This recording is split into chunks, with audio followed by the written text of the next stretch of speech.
ഞാനൊരു യൂട്യൂബ് തുടങ്ങിയെന്ന് പറഞ്ഞാൽ മറ്റേ എൻ്റെ വീട്ടിലെ അടുക്കളയിലെ കാര്യം അയൽവക്കക്കാരിയായിട്ട് അടിയുണ്ടാക്കിയ കാര്യം ഇതൊക്കെ യൂട്യൂബിൽ കേൾക്കാൻ ആർക്കാണ് താല്പര്യം? അതെ അതെ ഓരോരുത്തർക്കും അവരവരുടേതായ ജീവിത അതെ പ്രശ്നങ്ങളുണ്ട്. തീർച്ചയായും. അതൊന്ന് സോൾവ് ചെയ്യാനേ നേരമില്ലാത്ത കാലത്താണ് നമ്മളൊക്കെ ജീവിക്കുന്നത് അല്ലേ? അതെ അപ്പോഴാ വേറെ ഒരാളിൻ്റെ അത് വാസ്തവം പറഞ്ഞാൽ സഹിക്കാൻ വയ്യാത്ത ഞാൻ പറഞ്ഞാൽ സ്ത്രീ വിദ്വേഷിയാന്ന് പറയും. ആ സ്ത്രീകളെ കൊണ്ടാണ് കൂടുതൽ സഹിക്കാൻ വയ്യാത്തത്. അയ്യോ അത് അവർ ചിന്തിക്കുന്നില്ല. യൂട്യൂബ് എന്ന് പറഞ്ഞാൽ അതിൽ എന്തും കാണിക്കാം എന്ന് അതല്ല യൂട്യൂബ്. യൂട്യൂബിലൂടെ നിങ്ങൾക്ക് എന്തെങ്കിലും ഒരു മെസ്സേജ് സമൂഹത്തിനുള്ള ശരി പറഞ്ഞോളൂ, തെറ്റുകൾ പറഞ്ഞോളൂ, ഞാൻ അത് അങ്ങനെ പറയരുതെന്നല്ല പറഞ്ഞത്. ഉം. പക്ഷേ അതുകൊണ്ട് തന്നെ നമ്മളൊക്കെ കൂടുതൽ ശ്രദ്ധിക്കണം എന്നുള്ള എന്തെങ്കിലും ഒരു പോസിറ്റീവ് മെസ്സേജ് കൂടെ കൊടുക്കണ്ടേ? ഉം.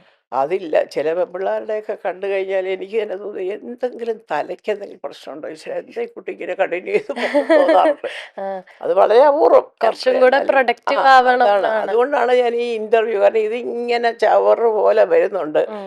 ഞാനതുകൊണ്ട് ഞാൻ സെലക്ട് ചെയ്ത ആൾക്കാരുടെ എന്തെങ്കിലുമൊക്കെ ഒരു നല്ല സംഭവം ഉണ്ടെന്ന് ആരെങ്കിലും പറയുമ്പോൾ ഞാൻ അത് എടുത്ത് കാണും. അമ്മ അങ്ങനെ കുറച്ച് കൂടുതലും പേരുണ്ട്. കാണുന്ന പക്ഷെ ഇന്റർവ്യൂസ് അതിൽ സ്ത്രീകളെ അധികം കണ്ടിട്ടില്ല. ഇല്ല. സത്യം പറഞ്ഞാൽ സ്ത്രീകൾ കൂടുതലും മറ്റുള്ളവരുടെ ഒരു ആക്രമിച്ചിട്ടുള്ള ഒരു രീതികളാണ് കണ്ടിരിക്കുന്നത്. ആ, പുരുഷന്മാർ അതുണ്ടെങ്കിൽ തന്നെയും അതിൻ്റെ കൂട്ടത്തിൽ ഉം. ഇടയ്ക്കിടയ്ക്ക് നല്ല സംഭവങ്ങളും അവർ പറയുന്നുണ്ട്.